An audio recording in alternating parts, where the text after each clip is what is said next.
Hello guys, welcome to our YouTube channel. तो guys, DTE का result finally allotment list आ गया है। इतने दिनों से चर्चा चल रही थी कि आखिर क्या होगा, कब तक आएगा, आखिर फाइनल रिजल्ट कब आएगा, इतना इंतजार था। मैंने भी कई बार आपको बोला था कि देखिए जनवरी मंथ में सारा कुछ हो जाएगा और फरवरी में, क्योंकि अभी एग्जाम्स भी हो रहे हैं, तो फरवरी के 20 फरवरी तक इसका सारा प्रोसेस कंप्लीट कर लिया जाएगा। आपको कैसे देखना है, क्या करना है, आगे जिन लोगों का सिलेक्शन हुआ है उन लोगों के लिए हमने एक अलग ग्रुप बना दिया है। तो अगर आप सेलेक्टेड कैंडिडेट हैं तो आप ग्रुप को ज्वाइन कर लीजिएगा। अगर अगर आपका सिलेक्शन नहीं हुआ है या कुछ कारणवश आप थोड़ा पीछे रह गए हैं, तो आपके अगर ये क्वेश्चन है कि फाइनल रिजल्ट है या कोई और लिस्ट आएगी, इसके बारे में आज हम डिटेल में बात करने वाले हैं। इस वीडियो को आप लास्ट तक बने रहिएगा।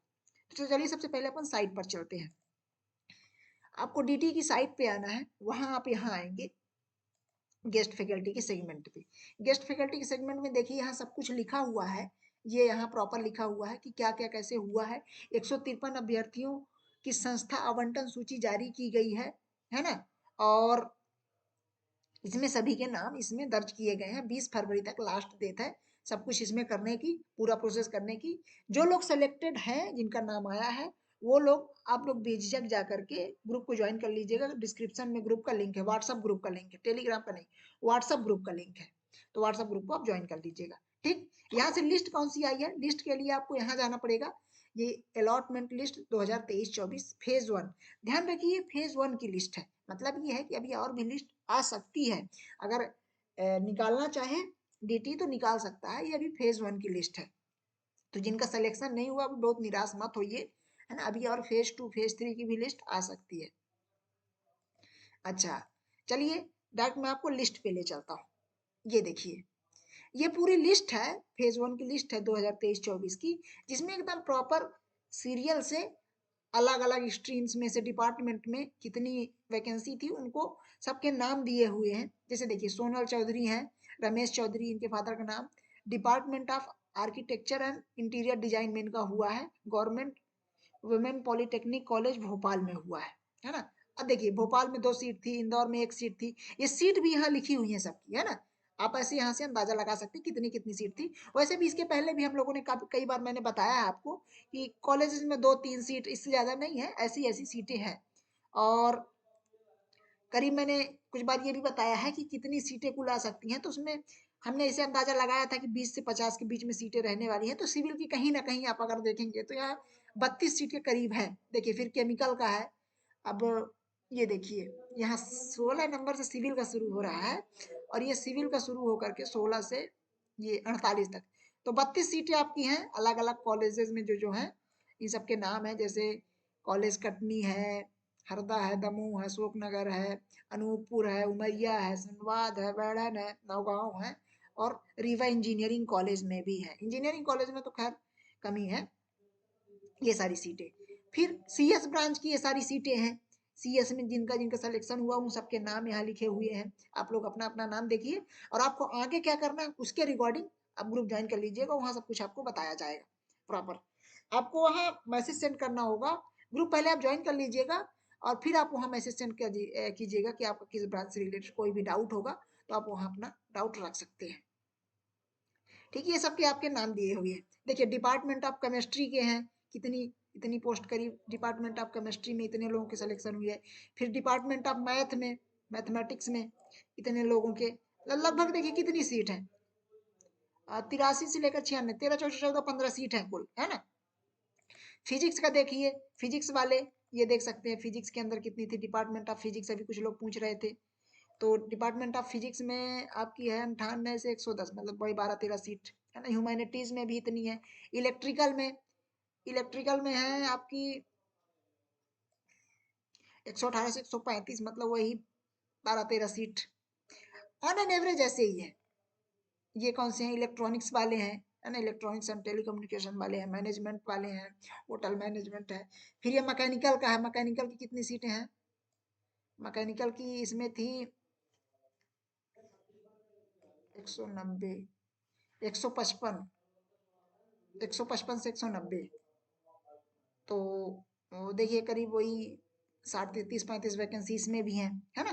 ऐसे करके सभी यहाँ, लेकिन देखिए हाँ यहाँ क्या है, ये तनु तनु जायसवाल इनका है, इनको मिला है government polytechnic college Jabalpur. Travel and tourism से है ये, ठीक। नीरज कुमार खरवार, इनको टेक्सटाइल टेक्नोलॉजी से मिला है, अलग अलग कॉलेजेस में सबके नाम लिखे हुए हैं, ठीक। तो आप सभी लोग ग्रुप को ज्वाइन करिए और आपको इसके रिगार्डिंग आगे की जो भी जानकारी है, क्या क्या प्रक्रिया रहेगी, क्या प्रोसेस रहेगी, ये सारा कुछ हम आपको बताएंगे। अब देखिए इसमें कट ऑफ कितना गया है, सिलेक्शन कितने में हुआ है, ये सब के लिए आप यहाँ से चेक कर सकते हैं। देखिए ये सिविल में इन सबके नाम लिखे हुए हैं, ठीक। इनके नाम लिखे हुए हैं, जैसे मैं सिविल का एक एग्जांपल लेके बताता हूँ, वैसे फिर आप सभी का कर सकते हैं। जैसे सिविल में मैं कोई एक नाम ले लेता हूँ, जैसे ये हेमराज है, हेमराज ये सिविल का नाम है। तो इनका जैसे मान लीजिए सिलेक्शन हुआ है, ठीक, इनका नाम आया है। आप ये देख लीजिए, आपको थोड़ा सा ये मेहनत करनी पड़ेगी, जो ये जो 30-32 लोग हैं, इनमें से सभी लोग कितने रैंक तक हैं, मतलब कि सबसे कम रैंक वाला कौन है, इसकी हम मैं एनालिसिस करके आपको दे दूंगा और आप खुद से कर सकते हैं। तो आप जैसे डीटी के साइट में जाएंगे और यहाँ मेरिट लिस्ट में जाएंगे, तो ये आपको मेरिट लिस्ट यहाँ से मिल जाएगी। मेरिट लिस्ट जैसे मान लीजिए आपने सिविल की मेरिट लिस्ट डाउनलोड कर लिया और यहाँ से मेरिट लिस्ट डाउनलोड करने के बाद देखिए, आप देखिए पहले नाम नाम किसका आता था, जैसे अंकुर है, निकिता है, वर्षा है, रोहित है, ये लोग पहले ऊपर कहीं ना कहीं इनका नाम आता था मोहित। अब जो सेलेक्टेड कैंडिडेट की लिस्ट है, इसमें भी देखिए ये जैसे निकिता का नाम है, निकिता, वर्षा है ना, वर्षा है, सर्वेश है, ऐसे मतलब इन सभी का नाम यहाँ आया हुआ है। तो आप यहाँ से अपना क्रॉस चेकिंग कर सकते हैं। किसी को अगर डाउट लग रहा हो कि कुछ इसमें कुछ ऐसी गड़बड़ी तो नहीं हुई है, तो आप यहाँ से अपनी डायरेक्ट क्रॉस चेक यहाँ से कर सकते हैं। ये डीटी की साइट में यहाँ ये देखिए, और आपके सभी स्ट्रीम्स के आप अपने अपना निकालिए, पहले मेरिट लिस्ट निकालिए और इसका रिजल्ट का जो है वो रिजल्ट वाला लिस्ट निकाल लीजिए। वहां से आपको एक्यूरेट पता चल जाएगा, ठीक, कि आपका सिलेक्शन जिनका हुआ है वो कौन सी रैंक तक हुआ था और कितनी कट ऑफ गई है, और जो नेक्स्ट फेज में आ सकता है उसमें क्या हो सकता है, ठीक। तो ये बात तो रही। और देखिए ये क्या फाइनल लिस्ट है या कोई और लिस्ट आ सकती है, हाँ, ये इस लिस्ट के लिए फाइनल लिस्ट है। मतलब कि जो ये फेज 1 की जो लिस्ट आई है, ये सब इनके लिए फाइनल लिस्ट है। मतलब ये है कि अभी इसके अंदर कोई बदलाव नहीं होगा। हाँ, जो मान लीजिए कोई और दूसरी लिस्ट आती है, उसके अंदर हो सकता है फेज 2 की लिस्ट आए, उसमें और कुछ नीचे वाले लोगों को लिया जाए, तो ये हो सकता है। पर हाँ, ये है कि ये फाइनल लिस्ट है, अब कोई दूसरी लिस्ट नहीं आएगी, अब डायरेक्ट इनका सिलेक्शन हो जाएगा। सिलेक्शन मतलब एक प्रोसेस होगी, डॉक्यूमेंट वेरिफिकेशन की एक बार और प्रोसेस होगी, और फिर एक औपचारिकता होगी, इंटरव्यू छोटा मोटा, और फिर इसको फाइनल सेलेक्ट कर लिया जाएगा, है ना। तो ये सारा कुछ प्रोसेस यहाँ तक रहा है। आशा करता हूँ आप सब लोग बहुत अच्छे होंगे, आप लोग काफी टाइम से जुड़े रहे हैं, खासकर डीटी के लिए जैसे आपको पता ही है कि केवल यही एक चैनल था जो कि डीटी की इन्फॉर्मेशन आपको टाइम टाइम पे दे रहा था। काफी लोग बहुत ज्यादा निराश हो रहे थे। सबसे पहले तो जिन लोगों का सिलेक्शन हुआ है, उन लोगों को मेरी बहुत बहुत बधाई हो।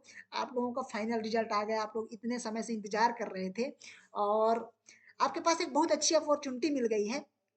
देखिए, आप अपॉर्चुनिटी आपके लिए दो तरीके से है।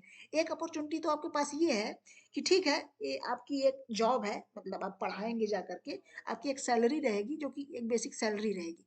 दूसरी सबसे अच्छी अपॉर्चुनिटी ये है कि आप आगे के लिए कर सकते हैं। आगे के लिए जैसे मान लीजिए कि आगे अभी आने वाली है असिस्टेंट प्रोफेसर एंड लेक्चरर की वैकेंसी। जैसे अभी आप गेस्ट फैकल्टी में है, इसमें लेक्चरर की जो वैकेंसी आएगी वो आपकी परमानेंट वैकेंसी रहेगी। उसमें आपकी सब कुछ बढ़िया रहेगा, पे आउट भी बढ़िया रहेगा। तो आप उसकी तैयारी आप करना शुरू कर दीजिए, क्योंकि अब आपके पास एक स्टेबल जॉब हो गई है, इसमें अब कोई निकाला भी नहीं जाएगा, कोई दिक्कत भी नहीं है। तो कहीं ना कहीं ये बहुत अच्छी जॉब है।